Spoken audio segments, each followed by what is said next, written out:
할렐루야. 네, 감사합니다. 우리 귀한 장로님께서 저를 소개하시면서 우리 단에서 가장 부흥하는 교회 담임 목사다 말씀하셨는데, 네, 그 말씀은 진실입니다. 네, 너무 감사하고, 네, 오늘 귀한 자리에 청해주신 귀한 당회와 특별히 제가 평소 때 늘 보고 싶었고 좋은 소문 많이 난 우리 남진 목사님 대단히 감사를 드립니다. 제가 이야기 하나 하면서 시작할까 싶습니다. 저희 교회에 이제 80이 훌쩍 넘으신 우리 정금자 권사님이라고 계세요. 제가 42에 저희 교회에 부임해서 지금 제가 13년째 목회를 하고 있거든요. 제가 처음 부임받아 갔을 때 그때는 권사님이 아직까지 괜찮으셨어요. 그래서 권사님이 저보고 하시는 말씀이 뭔가 하면, 목사님, 제가 천국 가는 그날까지 움직일 수 있으면 목사님 반찬 제가 다 책임지겠습니다 할 정도로 저를 참 많이 사랑해 주시는 그런 권사님인데, 제가 부임받아 가니까 그 딸이 정은정이라고 결혼한 지 10년이 넘었는데 애가 없는 거예요. 그래서 권사님이 저보고 하시는 말씀이, 목사님 꼭 저희 집에 신방을 한번 해줬으면 좋겠다. 그리고 우리 딸 태문이 열려가지고 내가 외손주 한번 안아보는 게 평생 소원이다. 그렇게 말씀하셔서 제가 신방을 갔지 않습니까?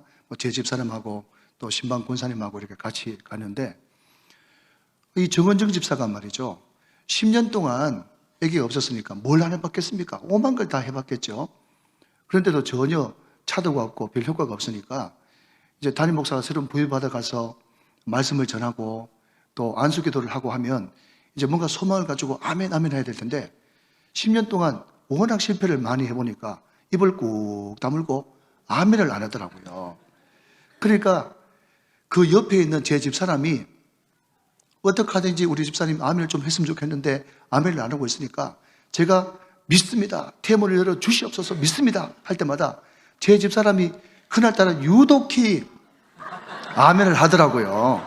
10달 뒤에 제 막내딸이 태어난 줄 믿으시기 바랍니다. 그래서 제 큰 아들은 지금 군대 제대해가지고 23살, 그리고 둘째 딸은 고3, 셋째 딸은 초등학교 5학년. 그래서 띄엄띄엄 참 다복한 그런 자녀를 키우고 있습니다. 자, 여러분 한번 따라 하실까요? 아멘은 능력이다. 시작. 아멘은 꿀꺽이다. 꿀꺽. 예, 아멘은 꿀꺽 말씀을 삼키는 거예요. 여러분, 제가 그래서 저희 교회 부임받아 갔을 때 제가 한 3년 동안 계속 했던 게 뭔가 하면, 한 번 더 받아하시겠습니까? 죄송하지만 교회는 밝게, 찬송은 빠르게, 설교는 힘있게, 아멘은 크게. 할렐루야. 예, 아멘함으로 영광 돌리시기를 주님의 이름으로 축원합니다. 우리 남존대 우리 장로님, 우리 집사님들 몇 분 앞에 나오셔서 찬양하는데, 저 소리 정도로는요 완전 황소도 때려잡겠어요. 얼마나 우렁찬 소리인지 모르겠는데, 오늘 말씀 들으면서 그 힘이 10배나 배가 되시기를 주님의 이름으로 축원합니다. 제가 서울에서 사역을 할 때 고시성을 가진 할머니 한 분이 계셨어요. 그때 70 넘어서 예수를 믿으셨는데, 이 할머니가 한 3, 4년 열심히 신앙생활 잘 하시더니 갑자기 자리 보존하고 누우셨어요. 제가 모셨던 담임 목사님이 그때 점심을 잘 먹고 저한테, 예 목사, 그 고지성을 가지신 그 할머니 자리 보존하고 누워 계시다 그랬지, 신방이나 한번 가볼까, 그렇게 이야기해서 제가 점심을 먹는 차에 그 며느리한테 급하게 전화를 해가지고 한 2시 반쯤 돼가지고 그 집에 신방을 갔습니다. 그런데 이게 웬일입니까?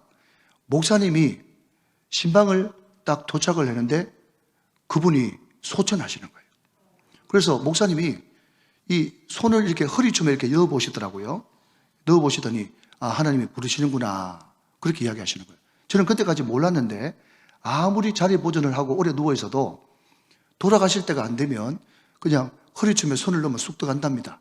그런데 돌아가실 때가 되면 이게 척추가 이렇게 내려와가지고 손이 잘 안 들어간대요. 그래서 목사님이 몇 번 이렇게 해보시더니 하나님이 부르실 줄로 이제 직감을 하고, 나 가나안 땅 귀한 성에 들어가려고 그 찬양했지 않습니까? 3절까지 다 부르고 한 번 더 길이 살겠네, 길이 살겠네 그 후렴을 부르는데 말이죠, 이 할머니가 갑자기 누워 계시다가 손을 확 올리더니 갑자기 가슴에 손을 가지런히 탁 모으고 잠자듯이 돌아가시는 거예요. 깜짝 놀랐어요. 그때 목사님 신방 온단다 그러니까 그 아들, 딸들, 또 며느리, 또 사이들 다 와가지고 그 삥 둘러 다녔었는데 목사님이 와가지고 그렇게 아름다운 임종 예배를 드리니까 막 은혜를 엄청 받은 거예요.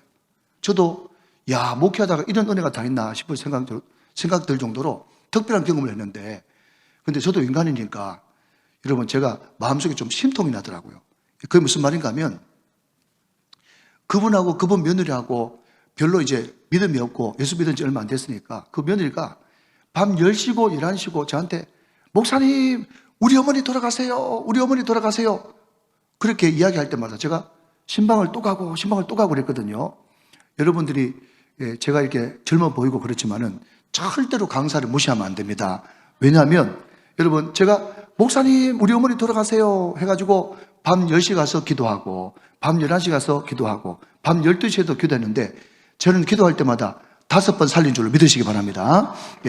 갈 때마다 살리고 했는데 제가 모셨던 담임 목사님은 그냥 신방 갈 마음이 전혀 없었는데 점심 잘 잡숫고 신방 한번 가볼까 하면서 갔는데 그때 하필 돌아가실 게 뭡니까? 그 이후에 그 가족들이 말이죠 얼마나 교회 큰 일꾼이 되고 헌신자가 되는지 모르거든요. 제가 그때 느낀 게 있죠. 뭘 느끼는가 하면 그렇구나, 목회는 하는 것이 아니라 되는 것이구나, 그걸 내가 느꼈다는 거예요. 사랑하는 여러분, 저는 목회자이기 때문에 목회자 이야기합니다.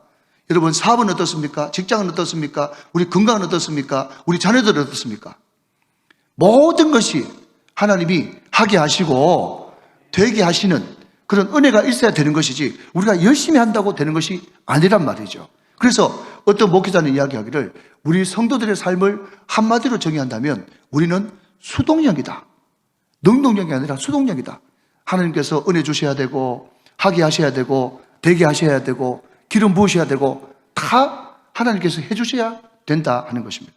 자, 여러분 오늘 우리는 출애굽기 35장 30절부터 35절 말씀을 펴놨죠. 자, 혹시 볼펜 있으신 분들은 볼펜으로 체크 한번 해보시고, 없는 분들은 눈으로라도 이렇게 밑줄을 그으시면서 한번 따라주시면 대단히 감사하겠습니다. 자, 여러분 오늘 본문 31절 말씀을 한번 보시면, 자, 보고 계시면 아멘. 제가 했습니다. 하나님의 영을 그에게 충만하게 하여 지혜와 총명과 지식으로, 그 다음 밑줄 그으십시오. 여러 가지 일을 하게 하시되 그랬습니다.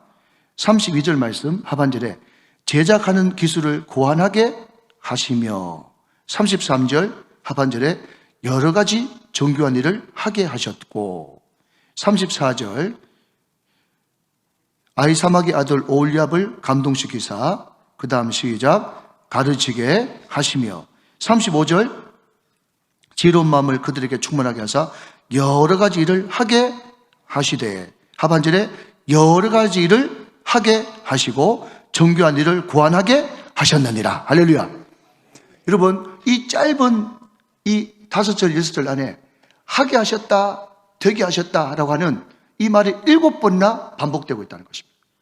사랑하는 여러분, 하나님이 하게 하시고 되게 하시고 그 은혜가 있어야 우리는 승리할 수가 있는 것이에요. 자, 그러면 여러분, 하나님께서 우리와 함께 하셔서 하게 하시고 되게 하시는 그 사람들의 특징이 뭔가 하는 것입니다. 그 첫 번째는요, 하나님이 함께 하셔서 하게 하시고 되게 하는 사람에게는 사람을 붙여주신다. 오늘 저와 여러분에게도 이 은혜가 있기를 주님의 이름으로 축원합니다. 사람을 붙여주신다. 이것을 옛날 부흥사 목사님들은요, 인통의 은혜다, 그렇게 이야기를 했어요.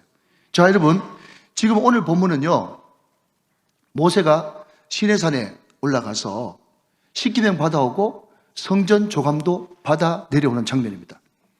모세가 기도 조금만 성령 충만해가지고 내려왔을 때, 모세가 시내산 밑에 내려와서 그냥 남전대 조직하고 여전대 조직하고 뭐 구역 조직하고 뭐 만들고 그렇게 하지 않고요, 모세는 하나님을 충만히 만나서 기도 많이 하고 왔더니 하나님께서 성전 성막 짓는데 가장 최고의 기술을 가진 오늘 본문에 보시면 부살렐과 올리압을 감동시켜서 모세에게 붙여줌으로써 그 일을 하게 하시고 되게 하셨다는 거예요.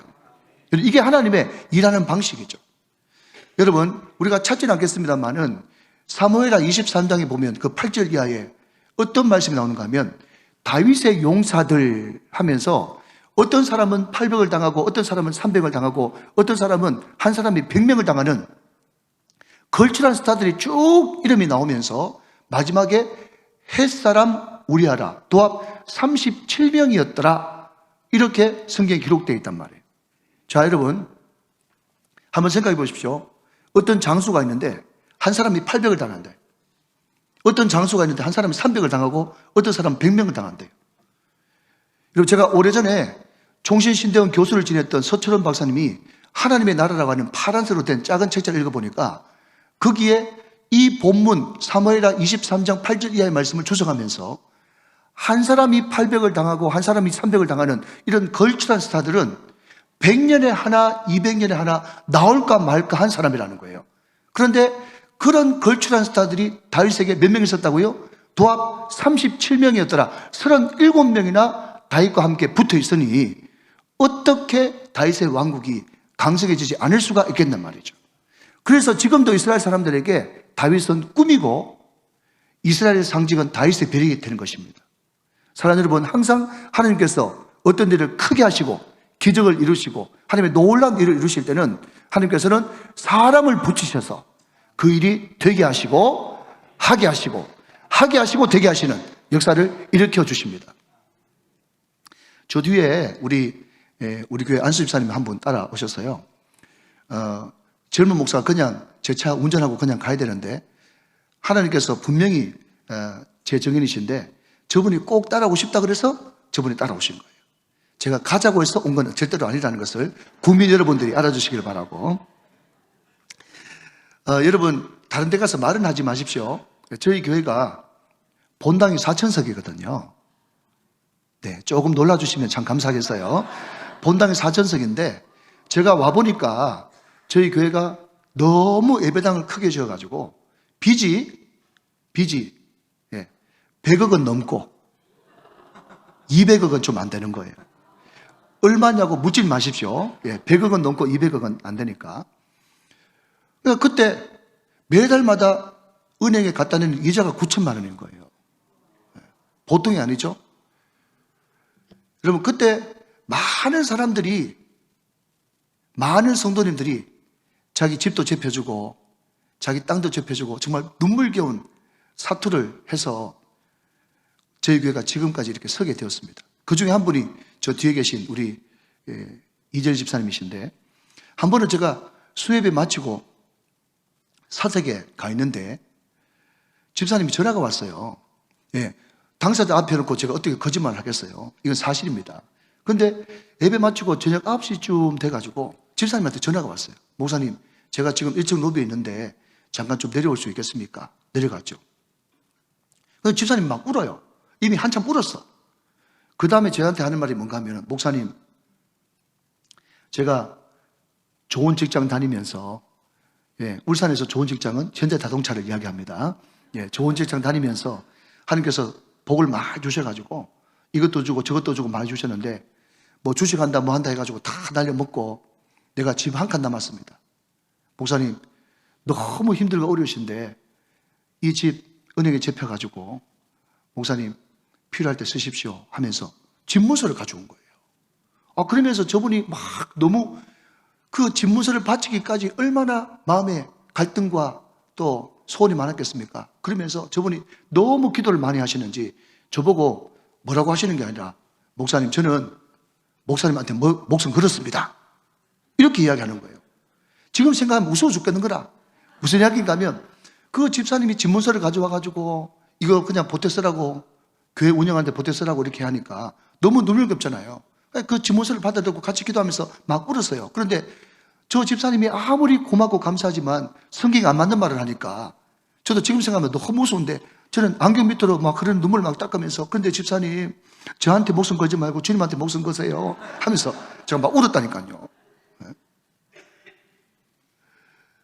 그 세월을 이렇게 보냈는데 한 2, 3년 전인가요?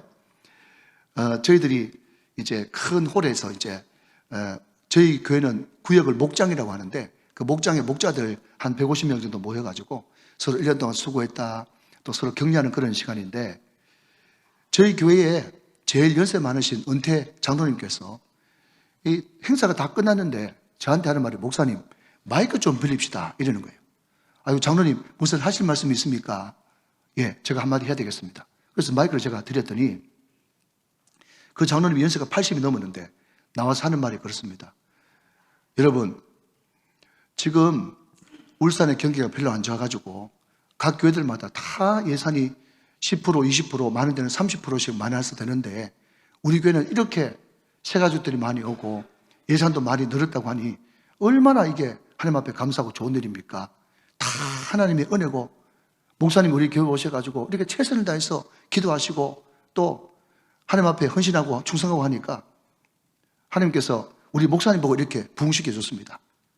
제가 오늘 우리 목사님 한번 업어줄랍니다. 그렇게 이야기하시는 거예요. 여러분 제가 이래봬도 몸무게가 85kg거든요. 그래서 아니 85kg가 나이 85 된 사람한테 어떻게 제가 업히겠습니까? 그래서 제가 아이고 장로님 그런 말씀 하십시오. 제가 업어드려야지 무슨 소리 하십니까? 그랬더니 장로님께서 하실 말씀이 아이고 목사님 제가 이래봬도 왕년에 실험수소 출신 아닙니까? 업히 있어 이러는 거예요. 그래서 제가 85kg의 이 육중한 몸매를 여러분 80 넘은 노인한테 업혀가지고 거기에 우리 목자들 위로하는 그 자리를 우리 장로님이 한 바퀴 도셨어요. 한 바퀴 도는데 말이죠. 참 우리 은퇴 권사님들, 연세 많으신 권사님들이 막 박수를 치고 어떤 분은 막 눈물을 흘리고 그렇게 감격을 하시더라고. 사랑하는 여러분, 이 정도 되면 부흥해야 되는 건 당연한 것 아니겠습니까? 아멘이시죠? 예. 그 하나님께서 그렇게 헌신된 일꾼들 또 귀한 사람들을 붙여주셔가지고 늘 마음속에 기쁨으로 목회를 하게 하고 또 기쁘게 헌신하도록 하니까 교회가 잘 될 수밖에 없는 것입니다. 우리 귀한 목사님 부임하셨는데 우리 사랑하는 귀한 장로님들, 권사님들, 집사님들 마음껏 밀어주셔가지고 우리 목사님께서 정말 멋지게 한번 목회할 수 있도록 밀어주시면 우리 부흥교회도 10배 이상 부흥하는 역사가 일어나게 될 줄로 믿으시면 네, 그렇게 될 줄로 믿습니다.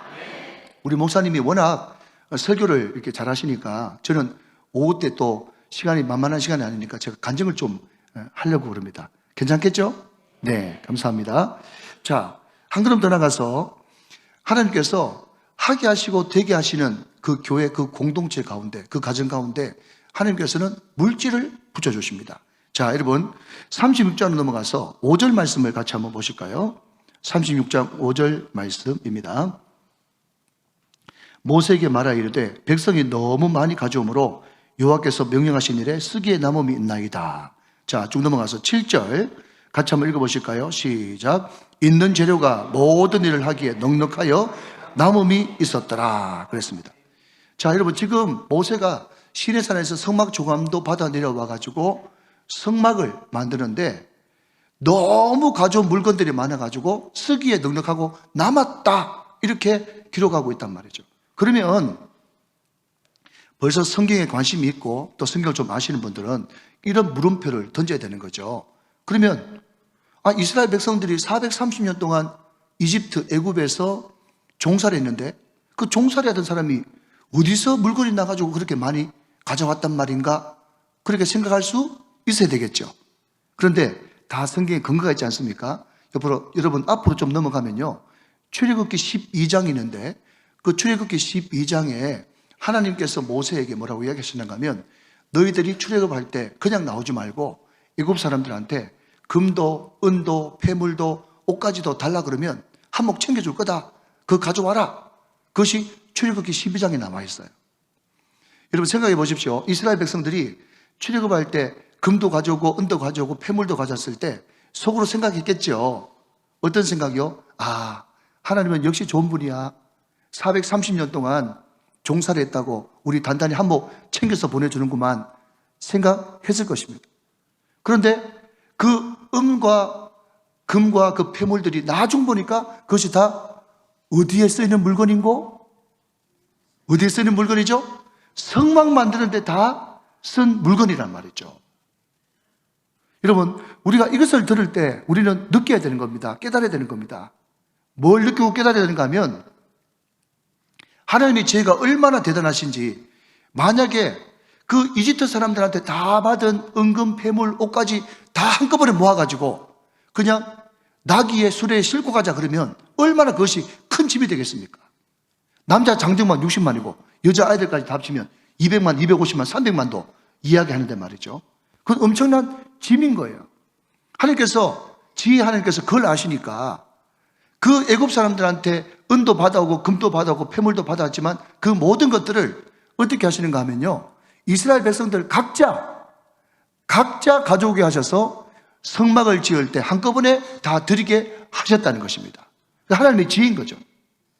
이것을 세상 사람들은 세상 말로 푼바이라고 그러더라고요. 푼바이. 그냥 주머니에 다 넣어오는 거예요. 여러분, 이것을 통해서 우리가 느낄 수 있는 것은요, 우리는 결단코 물질의 운반자지 물질의 종착지가 되어서는 안 된다. 그런데 분명한 것은 우리가 물질의 통로가 되고 운반자가 되어도 거기에 목숨 걸고 오직 물질이 목적인 사람보다 훨씬 더 축복을 누리며 산다는 것입니다. 여러분 믿으시길 바랍니다. 우리는 물질의 통로입니다. 하나님께서 원하시면 언제든지 내 것을 드릴 준비가 돼 있어야 된다는 거죠. 여러분, 제가 오래전에 성막론 하시는 그 목사님 강의를 한번 들어봤는데 거기서 들어보니까 이분이 그 남태평양 어떤 섬에 가서 늘 부흥회를 했다는 것입니다. 그런데 거기에 까우싱이라고 하는 현지 목사님이 계신데 그 목사님의 강문호 목사님이신데 성막론 하는 강문호 목사님의 설교를 듣고 이 사람이 까무러친 거예요. 기절했단 말이죠. 그래서 왜 기절했냐 끼어서 물어보니까 이 사람이 하는 말이 뭔가 하면 목사님이 말씀을 전하실 때 그 말씀이 너무 가슴에 가책이 되어지고 막 말씀을 전하시는데 막 북채로 자기 심장을 막 두드리는 것 같더래요. 그래서 견디지 못하고 자기가 쓰러졌다고. 어떤 말씀인데요? 그랬더니 만약에 여러분들이 자전거 만드는 사람인데 100대 자전거 만들었는데 10대만 굴러다니고 90대 다 고장나면 당신 자전거 잘못 만든 거죠? 당신들이 병아리를 키우는데 100마리 중에 90마리 다 죽어버리고 10마리밖에 안 남았으면 여러분들이 병아리 잘못 키운 거죠. 여러분들이 목회자라고 하면서 전도도 안 하고 전도했는데 그냥 10분의 9는 다 예수 안 믿고 떠나가 버리고 몇 명 안 남아있다면 당신은 목회 잘못한 거죠? 하면서 막 책망을 한단 말이죠. 그 이야기를 듣고 이 사람이 너무 양심에 갇히게 돼가지고 그냥 푹 쓰러졌다가 다시 일어난 거예요. 그런데 이 목사님, 이 까오신 목사님이 그때부터 구령의 열정이 붙어가지고 강문호 목사님이 한 3년쯤 뒤에 갔는데 이 목사님이 얼마나 전도를 많이 했는가 하면 교회를 50개 개척하고, 웬만해서 우리 부엌계 성도들은 안 놀라시네요. 교회를 50개 개척하고 성도들이 3,000명이 됐다는 거예요. 왜? 그래서 목사님이 정말 교회 50개 개척했느냐 싶어가지고 가봤대 일일이. 그런데 교회는 50개가 맞아. 그런데 교회가 50개인데 다 망고교회야. 망고교회. 무슨 말인가 하면 재정이 없으니까 망고 가지를 얼기설기 얽어가지고 거기에 망고 잎을 얹혀가지고 비만 겨우 피하는 그런 교회를 50개를 개척을 한 거예요. 목사님이 그걸 보면서 너무 이제 안타까워가지고 그 까오신 목사님한테 내가 한국 돌아가면 당회해가지고 내가 매년마다 선교비로 1억 보내줄 테니까 그거 가지고 마음껏 전도하고 마음껏 개척하고 교회 지어라 이렇게 이야기했대요. 그렇게 이야기하면 보통 사람들 같으면 너무 감격스러워가지고 막 울고 그렇게 하지 않겠습니까? 그런데 목사님이 한국 돌아가가지고 당회에서 의결해가지고 1억씩 보내준다 그렇게 이야기해도 이 까오신 목사님은 눈만 끔뻑끔뻑하고 반응이 없더래요. 그래서 왜 그러냐 그렇게 나중에 알고 봤더니 그 남태평양의 한 섬에 있는 그 사람들이 한 달에 생활비가 4만 원, 5만 원밖에 안 된다네요. 4만 원, 5만 원밖에 안 드는데 1억! 이래 버리니까 손가락, 발가락 다 해도 이게 1억이 됩니까? 안 되지. 그러니까 깜짝 놀라가지고 나중 돼가지고는 한참 옆에 통역하는 사람들이 1억이 얼마나 큰 액수인지 막 이야기해 주니까 이 까오시 목사님이 1억 하더니 막 그냥 또 기절했대요. 그래서 그 강문호 목사님이 이렇게 이야기하더라고요. 그 사람은 아마 기절하는 은사를 받은 것 같다고. 그런데 정말 5년 정도 지나가지고 이 목사님이 다시 그 섬에 가보니까 이 까오시 목사님이 팀을 짜가지고 본격적으로 전도를 하고 교회를 지었는데 말이죠. 교회가 좋은 교회는 아니야. 우리가 옛날 70년대, 80년대에 그냥 벽돌로 이렇게 쌓아 올린 그냥 더위만 피하는 그런 스테트 같은 그런 교회를 지었는데 5년 뒤에 무려 200개 교회를 같이 가고 성도들이 10,000명이 넘더라는 거예요. 목사님이 깜짝 놀랐어요. 그러면서 이 간증을 하면서 강문호 목사님이 뭐라고 이야기하시는가 하면 여러분 잘 들으십시오. 하나님이 원하시는 하나님이 기뻐하시는 일에 하나님의 공급하심은 결단코 부족하지 않습니다. 그렇게 고백하는 거예요. 그런데 여러분 이게 이분만 고백하는 것이 아니라 허드슨 텔러도 그렇게 고백했고 리빙스턴도 그렇게 고백했고 다 하나님께 전적으로 의지하는 사람들은 다 똑같은 고백을 했더라고요. 뭐라고요? 하나님이 원하시는 하나님이 기뻐하시는 곳에 하나님의 공급하심은 결단코 부족하지 않습니다. 이것이 저와 여러분의 고백이 되시기를 주님의 이름으로 축원합니다. 축원합니다. 여러분 하나님께서 기뻐하시는 곳에 하나님의 공급하심이 결단코 부족하지 않다. 그렇게 말씀드렸지 않습니까? 그래서 우리 교회 간증을 조금 하려고 합니다. 제가 서두에 잠깐 말씀드렸듯이 너무 놀라실까 봐 제가 미리 좀 말씀을 드린 건데 가보니까 빚이 막 엄청나게 많아요. 한 달에 이자만 9천만 원이에요. 여러분 그 큰 예배당에 여러분 전기, 기름 다 인건비 다 주면 말이죠. 정확하게 한 달에 6천만 원씩 마련해서 나는 거예요. 6천만 원. 예, 다음부터는 6억 모자라는 걸 가져오겠습니다. 예, 6천만 원 그러니까 눈도 깜짝 안 하시는 모인데 여러분 한 달에 6천만 원 마련했으면요 1년이면 7억 2천입니다. 어떤 사람은 7억 2천 때문에 죽습니다. 자살해서. 깜깜한 거예요. 방법이 없어, 방법이. 그래서 이걸 어떻게 할까 생각을 하다가 할 수 있는 것은 기도밖에 없어요. 그래서 제가 수인호교회 정필도 목사님 제자니까 그래도 기도 목회를 배웠지 않겠습니까? 그래서 목사님한테 가서 이야기하니까 기도하면서 해결하라고 그러시더라고요. 그래서 제가 그때부터 강단 기도를 한 겁니다. 강단 기도가 뭐냐고 물으신다면 오전 9시에 출근해가지고 난 12시까지 기도하고 12시부터 1시까지 저희 집 사람이 도시락 밑에 가져 내려와가지고 1시간 동안 밥 먹고 좀 쉬었다가 1시부터 저녁 6시까지 또 기도하는 거예요. 오전 9시부터 저녁 6시까지 1시간만 도시락 먹고 3년을 기도했습니다. 뭐 와악하실 것도 없어요. 왜 그런가 하면 눈만 뜨면 돈 걱정인데 눈 감고 있어야지. 방법이 없어요. 방법이. 한 달에 매달 6천만 원씩 마이너스를 하는데 무슨 수로 어떻게 하는 겁니까 그거를. 그래서 한 1년쯤 이렇게 기도를 했는데 계속 주구장창 기도만 하니까 기도하는 시간보다 자는 시간이 더 많아. 여러분 본당에 그냥 불 다 꺼졌죠.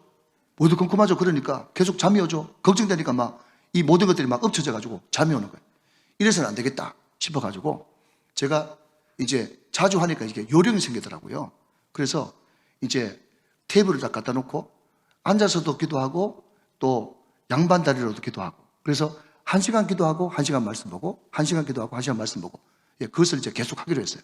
그래서 창세기부터 쭉 성경을 읽어가는데 여러분 어느 순간 제가 이사야 말씀을 읽는데 글자가 제 마음속에 확 박히는 거예요.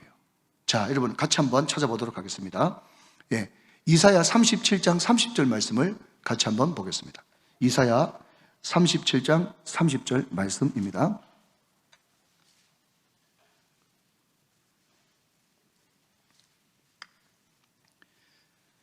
자, 구약성경 1012쪽쯤에 있습니다. 다 한번 찾아보시죠. 1012쪽 찾으셨으면 아멘. 자, 이사야 37장 30절. 제가 이 구절이 너무 좋아가지고 웬만한 제가 비밀번호는 3730입니다. 3730. 네, 한번 같이 한번 읽어볼까요? 시작. 왕이여, 이것이 왕에게 징조가 되리니 올해는 스스로 난 것을 먹을 것이요, 둘째 해에는 또 거기에서 난 것을 먹을 것이요, 셋째 해에는 심고 거두며 포도나무를 심고 그 열매를 먹을 것이니이다. 그랬어요. 여러분, 이것을, 여러분, 저도 대학에서 철학을 전공하고 또 성경신학을 전공했는데 이게 문맥상 어떤 말이라는 게 모르겠습니까? 그런데 문맥과는 전혀 상관없이 이사야 37장 30절 말씀이 제 마음속에 확 와닿는데 말이죠. 이 말씀을 읽고 묵상한 가운데 어떤 확신이 드는가 하면 첫째는 이렇게 되고 둘째는 이렇게 되고 셋째는 심고 거두고 먹는다고? 심고 거두고 먹는다고? 셋째 해에 해결되겠군. 셋째 해에 해결되겠군. 그 생각이 딱 드는 거예요. 그래서 제가 너무 기뻐가지고 아멘 하면서 너무너무 기뻐가지고 응답받았잖아요. 여러분, 지금 같으면 안 그랬을 텐데 그때 응답받은 때가 화요일과 수요일쯤 되는데 저희들은 금요 성령 집회 열심히 하거든요. 제가 금요 성령 집회 때 겁도 없이 우리 성도들한테 어떻게 이야기했는가 하면, 여러분, 제가 이번 주에 강단 기도하면서 응답받았다고. 이사야 37장 30절 말씀 보니까 첫째는 이렇게 되고 둘째는 이렇게 돼도 셋째는 심고 거두고 먹게 하신다고 하나님께서 셋째 해에 우리 교회 재정 문제 해결해 주실 줄로 믿습니다. 제가 그렇게 크게 선포를 했거든요. 그러니까 여러분들은 남의 집구석 이야기를 하고 아멘도 안 하잖아요. 그죠? 그런데 우리 성도들은 그때 그것이 너무 절박했기 때문에 제가 셋째 해결해 주신다고 하나님께서 응답해 주셨습니다. 그렇게 이야기하니까 성도들이 아멘을 너무 크게 하는 거예요. 그때 100명도 안 모이는데. 자, 여러분, 제가 한번 해볼 테니까 아멘을 크게 하라고 제가 서두에 말씀드렸잖아요. 그러니까 여러분들이 아멘을 크게 한번 해보세요. 여러분, 하나님께서 이번 주 강단 기도할 때 이사야 37장 30절 말씀 주셔서 셋째에 심고 거두고 먹는다고 말씀하셨습니다. 셋째에 하나님께서 우리 교회 재정 문제 깨끗하게 해결해 주실 줄로 믿습니다.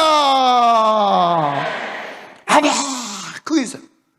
아멘 너무 크게 하니까 제가 순간적으로 겁이 확 나더라고요. 겁이 확 나면서 이거 안 되면 어떡하지? 이 믿음이 좀 약해진 거예요. 여러분 보신 바와 같이 제가 머리가 좋아 보이잖아요. 그런데 여러분 잘 들으십시오. 제가 2011년 5월 30일 날 부임받아가지고 2012년 1년 동안 우리 원로 목사님하고 같이 이렇게 동사하다가 2012년 6월 6일 날 제가 위임을 받았어요. 그러니까 1년 있다가 위임 받았지 않습니까? 제가 부임한 것은 2011년, 그 뒤에 나오니까 좀 날짜를 좀 기억해 주세요. 2011년 5월 30일 날 부임 받아갔는데 너무 아멘을 크게 하니까 순간적으로 제 인간적인 머리가 확 돌아가면서 그때 제가 뭐라고 그러는가 하면, 그런데 여러분, 그 3년이 부임하고 3년일지 위임받고 3년일지 모르겠습니다. 제가 그렇게 말을 싹 돌렸어. 그러니까 사람들이 막 이제 여러분처럼 이제 웃고 그냥 농반 진반으로 그냥 넘어갔단 말이에요. 그런데 여러분 이거 보십시오. 2014년 되기 전에 2013년 10월쯤 이렇게 됐는데 말이죠. 10월쯤 됐는데 우리 장로님들이 담임 목사를 빼놓고 장로님들이 자꾸 모이더라고요. 그래서 내가 아니 왜 장로님들이 왜 담임 목사 빼놓고 자꾸 모이시지? 그렇게 생각을 하면서 계속 기도만 하고 있었는데 한 달 쭉 이렇게 지나니까 장로님들이 몇 분 오셔가지고 하는 말이, 목사님, 저 뒤에 우리 교회 집사님 계십니다. 이게 팩트입니다. 목사님, 우리 교회가 건축 막바지에, 여러분 혹시 들어보셨습니까? 캐피탈이라고 들어보셨어요? 캐피탈? 네, 캐피탈은 사채하고 똑같거든요. 그 캐피탈에 돈 빌리는 순간 모든 신용도가 확 떨어집니다. 캐피탈에 막 몰려가지고 23억 빌린 거, 그게 이제 우리 교회 지금 재정의 원수니까 그거부터 좀 갚아보기로 우리 장로님들이 의결을 했습니다. 하면서 우리 장로님들이 어떻게 해주셨는가 하면, 장로님이 그때 11분이 계셨는데 우리 장로님들이 현금 있는 분들은 1억 헌금하고 없는 분들은 자기 아파트 담보 잡혀가지고 1억씩 다 하고 이자는 본인들이 갚기로 그렇게 해가지고 우리 장로님들, 은퇴 장로님, 협동 장로님, 신무 장로님 할 것 없이 우리 장로님들이 11억을 모아온 거예요. 11억을. 너무너무 감사하더라고요. 우리 장로님들. 그래서 너무너무 감사하다 그렇게 생각을 했는데, 그런데 그때 제가 처음으로 3년째 되는 해 처음으로 제가 수영로 여자신학원에 강의를 한 강의 맡아가지고 가게 됩니다. 근데 제가 1시 반부터 3시까지 제가 강의를 했고 3시부터 5시까지 정필도 목사님 강의인데 한 3시쯤 돼가지고 그 교무처에서 정필도 목사님 만난 거예요. 근데 목사님이 저를 보자마자 하는 말이, 여목사 요즘에 울산에서 좋은 소문 들리대 간증 한번 해봐 그러는 거예요. 그래서 제가 무슨 간증을 할까 하다가 제일 최근에 있었던 일이 우리 장로님들이 헌신한 그 간증이니까 우리 장로님들이 이렇게 헌신해 주셨습니다 이렇게 이야기를 하니까 목사님이 고개를 절레절레 흔들면서 아이고 너무너무 감사해 너무너무 감사해 하면서 축복기도 하고 목사님은 수업에 들어가셨어요. 근데 그 옆에 수영로 교회하고는 전혀 상관없고 목사님하고 옛날부터 알고 지내던 지인께서 제 간증을 들었어요. 제 간증을 듣더니 그 옆에 있는 수영로 여자신학원 담당 여전사님을 잠깐 자리 좀 물려주십시오 하면서 그냥 딴 데로 좀 가게 하더니 저한테 다짜고짜 하시는 말씀이 뭔가 하면, 목사님 나머지 12억 그거 제가 좀 빌려드릴까요? 이러는 거예요. 너무 놀라운 일이잖아요. 예, 다음에는 120억짜리 가져오겠습니다. 예, 12억짜리 놀라지도 않으시니까 12억 내가 좀 빌려드릴까요? 그런 거예요. 제가 그 이야기를 듣고 너무 놀래가지고 정말로요? 이렇게 이야기하면 얼마나 촌스럽겠어요. 예, 제가 그래도 우정교회 울산에서 제일 큰 게 목사인데 정말로요? 이렇게 이야기하면 굉장히 촌스럽잖아요. 그때 제가 놀란 가슴을 부여안고 딱 정자세를 하고 제가 이렇게 이야기했죠. 당에 내놔도 되겠습니까? 제가 그랬어요. 그게 공식 가해도 되겠습니까? 이런 이야기지 않습니까? 그랬더니 그분이 하는 말이, 아이고 목사님 당에 말씀하셔야죠. 그 인감 증명 그러고 해가지고 가져와도 한 사람당 3천만 원밖에 효과가 없다는 걸 압니다. 그렇지만 내가 돈 많은 사람이거든요. 그러면서 그래도 뭐 종이 쪼가리라도 하나 받아놔야죠. 그러면서 장로님한테 이야기하라고 그러더라고. 그래서 장로님들한테 이야기하니까 장로님들이 의아분봉한 거예요. 그래서 아까 제 업어 주셨던 그 장로님하고 그때 당시에 선임 장로님하고 저하고 3명이 이제 일주일 뒤에 부산 광안리의 모처에 이제 돈 빌리러 가는 겁니다. 이제 우리 장로님들 2분이 앞에 앉고 내가 뒤에 앉았는데 아까 이제 저 업어 주셨던 장로님이 뒤를 돌아보면서 목사님 돈 빌려주겠습니까? 이러시는 거예요. 그 장로님 왜요? 그랬더니 목사님은 잘 몰라서 그렇지 월급쟁이들한테는 돈 10억이 로망입니다. 로망. 그렇게 이야기하세요. 그래서 내가 아이고 장로님 저도 알고 있습니다. 그런데 가서 그분이 아이고 돈 빌려주려고 그랬는데 내 동생이 다시 달라 그래가지고 줬었다. 그렇게 이야기하면 아이고 괜찮습니다. 마음만 해도 고맙습니다 하면서 그냥 식사 대접 한번 잘 드리고 오면 됩니다. 그렇게 하면서 그냥 편안하게 갔는데 그 광안리의 모 호텔에서 그분이 일찍 그냥 양복에 운동화 크로스 가방 딱 메고 이렇게 온 거예요. 그러더니 이분이 이런 이야기 합니다. 내가 보니까 우리 장로님들보다 내가 나이 좀 몇 살 더 많은 것 같은데 원래 좋은 일 하는 사람 말 안 해야 되는데 한마디 합시다 하더니 하시는 말씀이, 나는 우정교회도 모르고 장로님들도 모릅니다. 나 이 돈 전적으로 하나님 보고 예목사님 보고 빌려주는 겁니다 하면서 5천만 원짜리 24장을 딱 주시는 거예요. 12억을. 그래서 그 12억을 가지고 은행 갔어요. 그랬더니 막 장로님들이 막 흥분해가지고 목사님 이름으로 그냥 그 캐피탈에 갚아버립시다 막 그렇게 이야기를 하길래 제가 그때 뭐라고 얘기했는가 하면, 장로님 만약에 이 12억 제가 다 책임집니다. 그렇지만 제 이름으로 입금해버리면은 우정교회는 이제 예동열 목사 교회 됩니다. 그 하나님께서 안 기뻐하시고 제가 2억 담당할 테니까 우리 형편 안 좋으신 장로님은 5천만 원 하시고 건축위원장 장로님 1억 5천 하시고 우리 11명이 다 이 12억을 나눠서 입금합시다. 그래야 하나님이 주인 되는 교회, 사람이 주인 되지 않는 교회 됩니다. 그래서 여러분 참고만 하십시오. 임감정명이 있으면요, 그냥 입금 다 됩니다. 예를 들어서 예동열 목사 건축 이렇게 하면요, 제 임감이 있으면 2억 딱 된다고요. 5천만 원짜리 있으니까 그게 편리하대요. 그래서 그분 12억 빌려준 거, 또 우리 장로님도 11억 헌금해 주신 거, 그 23억 딱 해가지고 캐피탈이 갚았어요. 갚으니까 어떤 일이 발생했는가 하면, 이제 1금융권에서 이제 막 우리한테 돈 빌려주겠다고 여기저기서 이제 막 들어오는 거예요. 그래서 그 중에 한 은행하고 우리가 계약을 했죠. 그것을 전문용어로 기표라고 합니다. 기표. 뭔가 하면 이제 쓰는 거예요. 계약서를 쓰는 거예요. 계약서를 쓰고 이제 결과를 기다리는데, 여러분 놀라운 것은요, 제가 아까 2011년 5월 30일 날 우리에게 부임했다고 말씀드렸죠. 이사야 37장 30절 말씀에 셋째 되는 해 심고 먹고 거두리라 말씀하셨지 않습니까? 그런데 은행에서 대출이 딱 오는데 말이죠. 제가 강단 기도를 하고 있는데 갑자기 제 핸드폰이 막 울리면서 대출 발생하면서 대출이 막 발생되는데 말이죠. 그 날짜가 언젠가 하면 2014년 5월 29일 날 딱 대출이 되는 거예요. 다른 교회 가니까 박수도 치고 하던데. 할렐루야. 하루도 안 빠지는 3년. 하루도 안 빠지는 3년. 사랑하신 여러분, 저는 확실한 것은 말이죠, 여러분들이 아무리 어렵고 힘들어도 하나님의 말씀 붙들면 살 길이 열립니다. 그래서 많은 사람들이 어려워서 눈물 짓고 있을 때, 여러분 보통 목사 같으면 위로해야 되겠죠. 가서 여러분 걱정해주고 같이 염려해야 되겠죠. 울어줘야 되겠죠. 저는 이 확신이 있기 때문에 정말 힘들고 어려운 분들한테 가서도 제가 담대하게 외칩니다. 사랑하는 권사님, 오늘 아침에 받은 말씀이 있습니까? 그 말씀을 받았으면 그 말씀 붙들고 능히 이기고 승리할 수 있을 줄로 믿습니다.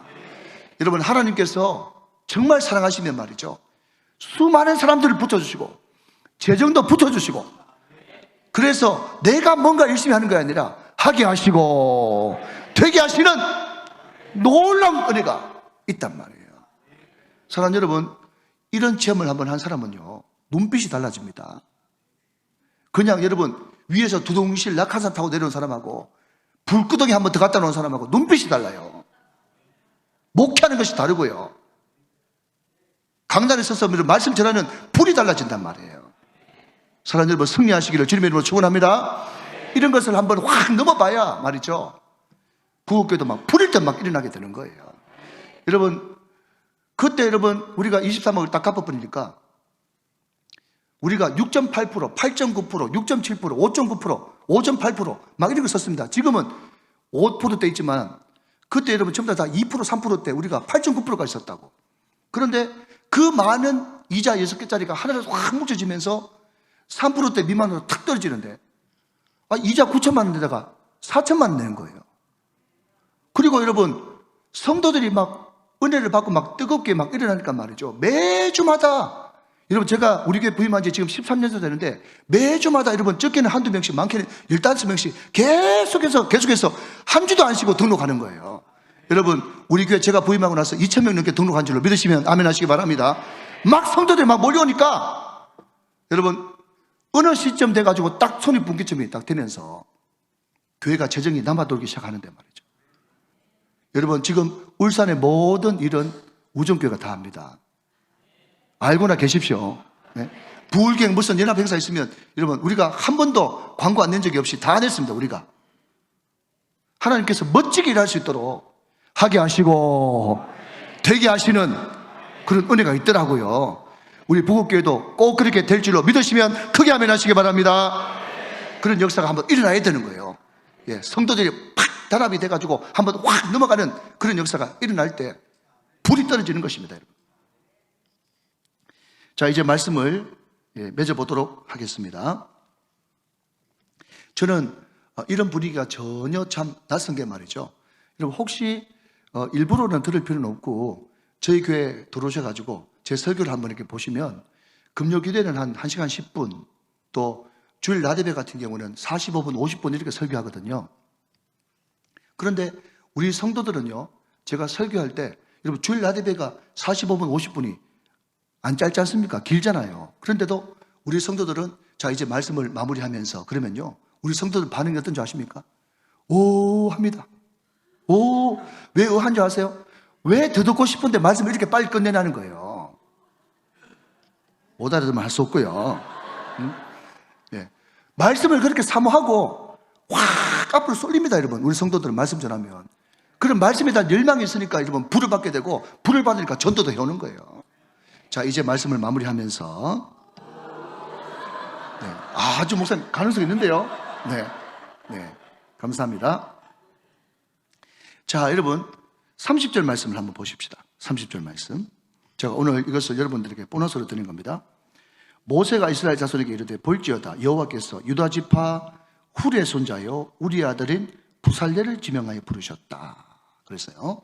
자, 여러분 저를 한번 보실까요? 이제 말씀을 정리해 가겠습니다. 여러분 유대인 전성 가운데 가장 권위 있는 전성은 탈무드죠. 탈무드. 그런데 그 탈무드만큼이나 이제 신용도라 그럴까요? 권위가 있는 책이 미드라시라고 하는 책이 있어요. 여러분 성경이 아니기 때문에 여러분 믿든지 말든지입니다. 그런데 그 미드라시라고 하는 이스라엘의 구전 전설에는요 어떤 내용이 나와 있는가 하면 여기 등장하는 훌이 있지 않습니까? 훌이 우리가 지금 35장을 봤는데 앞으로 몇 장 넘기면 32장에 모세가 십계명 받고 또 성전 조감도 받으려고 시내산에 올라가는데 40일 금식한다고 못 내려왔지 않습니까? 더디 내려옴을 보고 그런 말씀이 나오지 않습니까? 그때 여러분 이스라엘 백성들이 어떻게 합니까? 자기 형 아론을 막 충돌시켜가지고 모세가 죽었는지 살았는지 어떤지 모르니까 빨리 우리를 인도할 여호와를 만들어내라. 견디다 못해가지고 아론이 그러면 너희들 금반지 금가락지 또 금기구를 다 가져와라 해가지고 뻥튀기 해서 만든 것이 금송아지 사건 아닙니까? 여러분 그때 성경에는 없지만 훌이라고 하는 인물이 온몸으로 그것을 막으면서 절대로 이런 짓 하면 안 된다고 그 금송아지의 우상 숭배하는 것을 막다가 돌 맞아 죽었다라고 하는 전성이 있어요. 여러분 성경 아니기 때문에 믿든지 말든지입니다. 그런데 이것이 상당히 신비성이 있는 것은 여러분 저도 미쿡을 좀 알거든요. 여러분 혹시 미쿡 아세요? 미쿡? 네? 그런데 여러분 제가 아는 미국 사람들 중에 아론이라고 하는 사람 많거든요. 근데 혹시 미국 사람 중에 훌 봤습니까? 훌? 그런 사람 나 못 봤어. 물론 그것이 전부의 증명은 안 되겠습니다만은 이 미드라시라고 하는 전성이 맞다면 여러분 아무리 순교가 아름답고 모세의 오른팔 왼팔로 있었던 것이 자랑스럽지만 그럼에도 불구하고 돌 맞아 죽은 사람 아들 이름으로 쓰기에는 힘들잖아요. 여러분 입장을 바꿔놓고 생각하면 훌이 돌 맞아 죽었다는 것이 기정사실이 맞다면 얼마나 많은 사람들이 훌을 보면서 손가락질 했겠습니까? 아이고 모세 평생 따라다니더니 결국 결과가 돌 맞아 죽는 거냐? 하나님 평생 잘생긴다고 그렇게 특출하게 나수가더니 돌 맞아 죽는 게 과연 예수 잘 믿는 결과가 그거냐? 오만 이야기를 다 들었겠죠. 정말 훌이 그렇게 죽었다면 훌의 죽음은 정말 비참한 죽음이요 안타까운 죽음이요 정말 몸살 치도록 내하고는 전혀 상관없는 죽음이 돼야 맞습니다. 그런데 오늘 하나님의 임재를 상징하는 이 성막을 지을 때 하나님께서 누구를 특별히 콕 찍어서 지명을 불러서 쓰느냐? 훌의 손자요. 할렐루야. 훌의 손자요 우리의 아들인 부살레를 지명하여 부르셨단 말이에요. 사랑하는 여러분, 저는 북옥교회에 대해서 잘 모릅니다. 그러나 이렇게 아름다운 성전을 짓고 이렇게 교회가 유지할 때는 우리 사랑하는 장로님들, 권사님들 얼마나 눈물과 희생과 피와 땀이 있었으면 오늘 이렇게 아름다운 성전이 섰겠습니까? 우리 사랑하는 귀한 담임 목사님 모시고 우리 교회가 앞으로 좀 더 차고 나가야 되는데 지금 가장 많은 에너지와 동력이 필요합니다. 여러분 비행기가 뜰 때 그때 에너지가 너무너무 많이 필요하거든요. 사랑하는 여러분 헌신해 주시기 바랍니다. 목사님 밀어주시길 바랍니다. 반대만 하지 말고 목사님이 하자는 것 그냥 입 국 다물고 기도하면서 따라가기만 하면 제가 여러분 기도를 많이 한 사람은 아니되 우리 교회 임상이 있으니까. 우리 정필도 목사님이 저희 교회 와가지고 우리 장로님들한테 정말 제 어깨를 톡톡 치면서 부탁하더라고요. 우리 예목사 정말 열심히 잘할 사람인데 우리 장로님들 부족한 것이 보여도 5년 동안만 반대만 하지 말고 밀어주십시오. 만약에 5년 동안 집중적으로 밀어줬는데 2배 이상 부흥 안 되면 제가 책임지겠다고 그러더라고요. 우리 장로님들 그렇게 순종해 주셨어요. 여러분, 지금 우리 교회가 처음 갈 때 너무 어려워가지고 사천석에 여러분 얼마 되지 않은 200명도 채 안 되는 그런 이런 데에 앉아 있었습니다. 그런데 여러분, 지금 제가 조금 겸손할게요. 작년만 1000명 넘게 모입니다. 아멘 좀 하시기 바랍니다. 다음에 제가 3000명 만들어 쏠게요. 어떻습니까, 여러분? 말씀대로 됐죠? 혼자서 못합니다. 여러분의 땀과 눈물과 헌신이 필요합니다. 사람들은 그렇게 이야기할 것입니다. 아이고, 저 권사님은 유별 나가지고 노는 날에도 교회, 쉬는 날에도 교회, 허구한 날 교회 가가지고 전도한다고. 사람들이 사회성 떨어진다고 손가락질을 할 줄 몰라요. 그러나 여러분, 하나님은 그 눈물을 다 보십니다. 오늘 부살레를 부르실 때 하필이면 훌의 손자요, 우리의 아들이 부살레라고 이야기하지 않습니까? 오늘 저와 여러분의 땀과 눈물이 여러분 미랄이 되어질 때 우리 부곡교회는 부산에서 소문날 뿐만 아니라 영남을 책임지고 전국에서도 알면서 소문나는 복된 교회 될 줄로 믿으시면 아멘 하시기 바랍니다. 아멘. 여러분, 제가 정말 중요한 보너스를 하나 드리고 싶은데 이거 하고 마쳐도 될까요?